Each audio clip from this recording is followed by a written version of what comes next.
La santé globale. Alors, c'est quoi la santé globale? Eh bien, c'est notre état de santé, je dirais, qui va être relié à la fois à la santé psychologique de l'être humain, mais en même temps à la santé émotionnelle, à la santé physique, physiobiologique, aussi à la santé sociale, à la santé professionnelle, à la santé financière, à la santé amoureuse. Donc, la santé globale, c'est vraiment un espace qui va englober tout ce qui peut nous amener en tant qu'être humain à être bien ou à être moins bien, voire à être très très mal. Donc voilà, hein, c'est vraiment un lieu où on va observer, où on va aller travailler, où on va aller rechercher dans tous nos domaines en fait, les espaces qui vont nous permettre d'être non pas en bonne santé globale, mais en excellente santé globale. Je crois que Platon disait qu'on ne peut soigner les maux du corps sans soigner les maux de l'âme, hein, que l'un et l'autre sont entièrement liés, il avait tout à fait raison. Alors sans repartir à l'époque platonique, hein, mais dans notre époque très moderne et très, très actuelle, aujourd'hui non seulement on sait que Platon avait raison, et quand on va parler d'âme, on va parler bien d'énergie, on va parler de tout ce monde de l'invisible dont est composé aussi l'être humain. On va parler des neurosciences, et je vais vous en parler un petit peu parce que les neurosciences c'est nouveau, mais en même temps c'est pas nouveau. On a dans les neurosciences tout ce domaine qui est le domaine du quantique en fait, donc la physique quantique, la médecine quantique, hein, dont on a maintenant beaucoup plus accès, dont on connaît beaucoup mieux, et c'est vraiment l'étude de ce monde en fait de l'invisible. Et c'est ce monde de l'invisible que nous appelons le monde de l'information et qui est régi bien, par des vibrations par exemple, par le monde des ondes. Alors aujourd'hui on sait que par exemple nos téléphones portables ils émettent des ondes comme les ondes radio, et on a cette conscience que l'être humain fonctionne aussi en tant qu'émetteur d'ondes, un peu comme des ondes radio ou que votre téléphone, et qu'on a des ondes à la fois électriques et des ondes à la fois magnétiques. Et du coup, quand on parle aujourd'hui, ou en tout cas moi quand je parle de santé globale, hein, je pars de la cellule hein, qui va se diviser, hein, de la première cellule, jusqu'au monde en fait du quantique, du monde hertzien, du monde de l'onde hein, qui nous régit en fait, hein, ce monde énergétique et le monde de la vibration. Donc pour rentrer dans cette idée d'une santé globale, d'une excellente santé globale, je donne en fait un programme, un parcours qui est en 4 jours et qui va travailler sur des techniques qui sont issues de techniques PNL. C'est quasiment que de la technique PNL, bien évidemment, où on va partir d'un positionnement, je dirais, d'individu avec notre corps matériel, pour aller jusqu'à comprendre ce qui va faire la maladie en nous. Donc la santé globale, c'est tous ces espaces, tous ces domaines, donc du social, de l'état amoureux, de l'état physique, physiologique, et on va devoir toucher, devoir prendre mieux conscience de son alimentation, de la manière dont on se soigne. En France, notamment, on a une médecine allopathique qui est exceptionnelle. C'est-à-dire que la médecine allopathique d'aujourd'hui, elle soigne et elle sauve, je dirais, des millions de personnes à travers le monde. Et chaque jour, des tas d'êtres humains sont sauvés par cette médecine-là. Simplement, cette médecine est une médecine qui est curative. Et dans nos mots MAUX, hein, dans nos mots intérieurs, on va être très souvent dépendant de problématiques qui sont plus des problématiques chroniques, c'est-à-dire des problématiques de terrain, des problématiques de long terme. Et là, par contre, notre médecine curative, elle est moins performante, elle est beaucoup moins efficace. Je ne serais pas très sympa si je disais qu'elle n'est pas efficace du tout sur certaines choses, mais c'est une vraie réalité. Et pour être efficace en médecine, je dirais en automédecine même, hein, c'est-à-dire en autoprise de soins de soi, nous devons aller dans la prévention. Et la prévention, ça demande un état de compréhension justement de notre globalité, de notre corps, de notre fonctionnement biochimique, de notre fonctionnement émotionnel, psychologique, social, culturel, etc.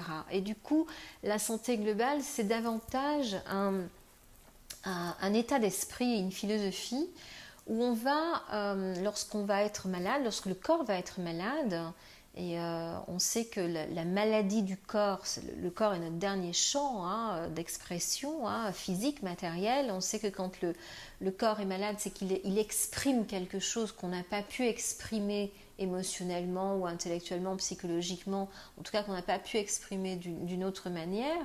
Aujourd'hui, on a énormément conscience des liens entre le corps et l'esprit, entre le corps et la psychologie. Et du coup, ce qu'on va plutôt chercher à faire en santé globale, c'est de créer un environnement soignant. C'est-à-dire que, bien sûr, on va faire du curatif s'il faut faire du curatif. Quand une personne est malade, que le corps est très malade, évidemment, on va prendre du curatif, mais pas que. Une fois que le curatif est passé, j'allais dire, avec la personne, là, on va aller chercher à créer, en fait, un environnement soignant, c'est-à-dire à aller rechercher dans la psychologie qu'est-ce qui a pu être une des causes intellectuelles ou psychologiques, mais aussi peut-être dans le champ émotionnel, qu'est-ce qui a pu être exprimé par le corps, qu'est-ce qui s'est imprimé émotionnellement dans ce corps et qui a ressurgi sur un organe, mais aussi peut-être dans le champ social, c'est-à-dire dans le champ du travail, professionnellement. Aujourd'hui, on est quand même à l'époque où on a des burn-out, où on a toutes ces maladies qui arrivent, c'est une nouvelle un petit peu maladie, où le corps n'est pas touché parfois directement, mais c'est plus des maladies de dépression, où la personne a besoin vraiment d'enlever de la pression pour aller mieux. Et en fait, dans cet environnement soignant, on va apprendre aux personnes de dire, vous avez un squelette, et quand on fait un changement, quand on est malade, c'est bien d'aller voir un ostéopathe, parce que lui, il va travailler sur votre squelette d'une certaine manière, et puis ça va être bien peut-être de faire la prévention avec de l'homéopathie, avec de l'acupuncture, avec des soins de massage énergétique, parce qu'on va travailler une autre façon de travailler par rapport au corps, et puis on va aller travailler avec un psy aussi, oui, parce que la psychologie, c'est important aussi, comprendre un petit peu les causes de tout ça. Et en même temps, on va aller travailler aussi peut-être avec un naturopathe pour que, il nous apprenne aussi la conscience de notre alimentation, de ce qui nous va bien, de comment on se nourrit, qu'est-ce que ça a comme impact.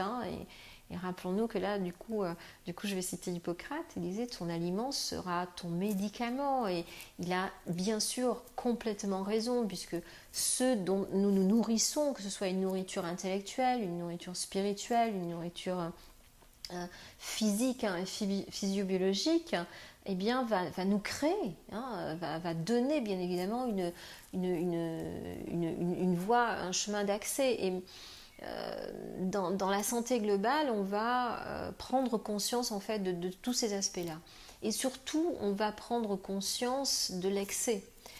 Parce que les excès, que ce soit des excès psychologiques, que ce soit des excès physiques, qu'on mange trop de chocolat ou qu'on ait des compulsions à acheter des nouvelles chaussures, comme je dis, quels que soient nos excès, ils ont une conséquence pour notre vie, notre existence. Et il n'y a rien qui est vraiment bon ou mauvais dans ce que nous faisons. Il n'y a rien à interdire ou à pas interdire. On peut manger de tout, on peut même fumer, on peut même boire de l'alcool. C'est pas le problème de fumer, de boire ou de manger. Je crois que la problématique de l'être humain, c'est pas de se mettre des interdictions, c'est surtout comprendre quelle est l'intention avec laquelle il fait les choses. Vous voyez ? Aujourd'hui, il y a des statistiques extraordinaires qui viennent de sortir. Je lisais ça dans les bouquins scientifiques qui disent qu'une femme qui fume 2 ou 3 cigarettes par jour et qui prend 1 ou 2 coups de soleil dans l'année vit plus vieille qu'une femme qui ne fume pas et qui ne prend pas de coups de soleil. C'est quand même assez incroyable parce que c'est un monde, on nous apprend des choses, on nous dit ça c'est mauvais, etc. Mais en fait, non. En fait, rien n'est vraiment mauvais. En fait, ce qui est mauvais, c'est l'intention avec laquelle on fait la chose. Si vous mangez, mesdames, un petit carré de chocolat avec une intention de plaisir, de dégustation, avec une intention de bonheur pour vous, de bienveillance à votre égard, il ne va pas vous amener 1 gramme. Au contraire, il va vous amener, qu'un état de finesse. Par contre, si vous prenez un carré de chocolat en disant « oh là là là là, ça va partir à droite, ça va partir à gauche », là je peux vous assurer que vous allez prendre 100 grammes tout de suite.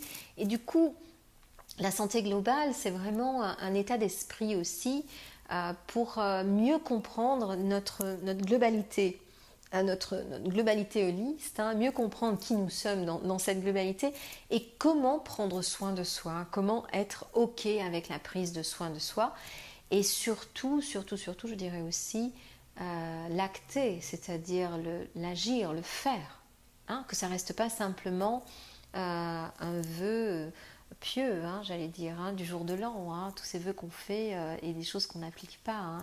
Donc voilà, c'est un vrai chemin de conscience, la santé globale, il me semble. Et pour moi, c'est une question de santé publique, parce qu'aujourd'hui, il me semble que voilà, il y a bien des écueils hein, dans l'alimentation, dans tout ce qu'on peut voir et tout ce qu'on peut entendre.